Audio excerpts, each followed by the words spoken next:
Je m'interroge ce jour sur la question de la relance du projet de transformation des produits avicoles 10 ans après l'annonce pompeuse qui aura été faite sur ce sujet par l'entrepreneur en chef. Comment comprendre le réveil subit des projets endormis dans le tiroir ces derniers temps dans ce pays? Plein de projets endormis sont ressuscités. On travaille à la va-vite. Projets de 10 ans, 15 ans, 20 ans. Comment comprendre qu'à ce jour, l'interprofession avicole du Cameroun a décidé de relancer le projet de transformation locale des produits avicoles initié en 2014 au cours de la première édition du Salon avicole international de Yaoundé, après l'annonce du chef de l'État lors de son adresse à la nation le 31 décembre 2013. Comment comprendre les différents arguments avancés? Du manque de financement pour les investissements dans la transformation des poulets, alors qu'on sait qu'en 2011, la Société des produits avicoles du Cameroun, SPAC, a bien construit à Bafang dans le Onkam, dans la région de l'Ouest, une usine d'abattage de poulets d'un montant de 5 milliards de francs CFA avec le soutien financier de l'État. Mais quelques mois seulement après son inauguration, l'entreprise a fait banqueroute en raison des coûts de production élevés. Allez relire les explications fournies aux députés en novembre 2022 par le ministre des Finances, Louis-Paul Motazé, pour comprendre de quoi je parle. Qui a monté ce projet? Quelle est l'identité des personnes ayant validé une telle mascarade?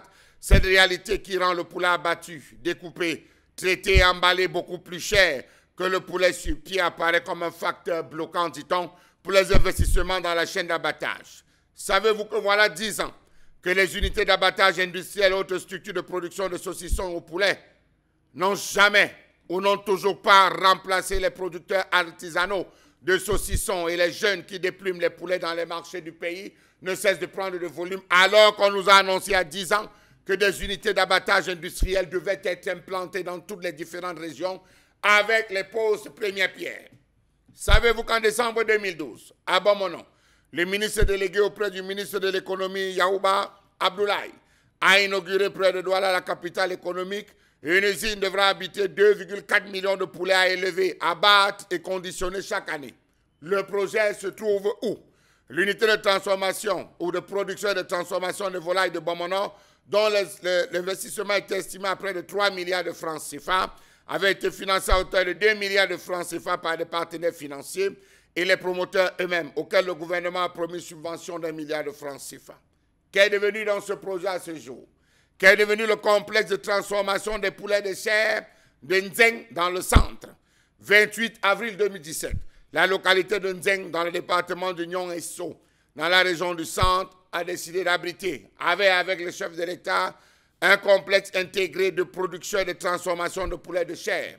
Un projet qui visait une production de 300 000 poulets de chair et 108 000 alvéoles d'œufs par an.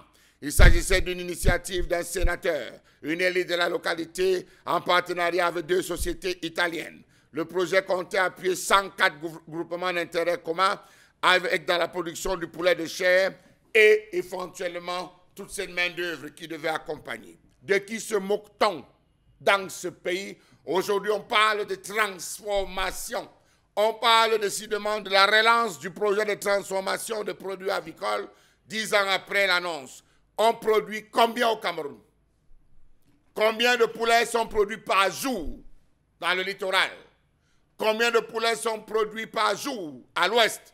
Grand bassin qui a été décimé par une grippe aviaire, entre guillemets, orchestrée, organisée, structurée pour faciliter l'importation des congelés. Combien avons-nous en termes de production de poulets jour dans la zone du centre? Quand on calcule, on a bien l'impression que c'est l'affaire des autres. Ou encore, c'est un bon bien à partager avec ou entre les autres.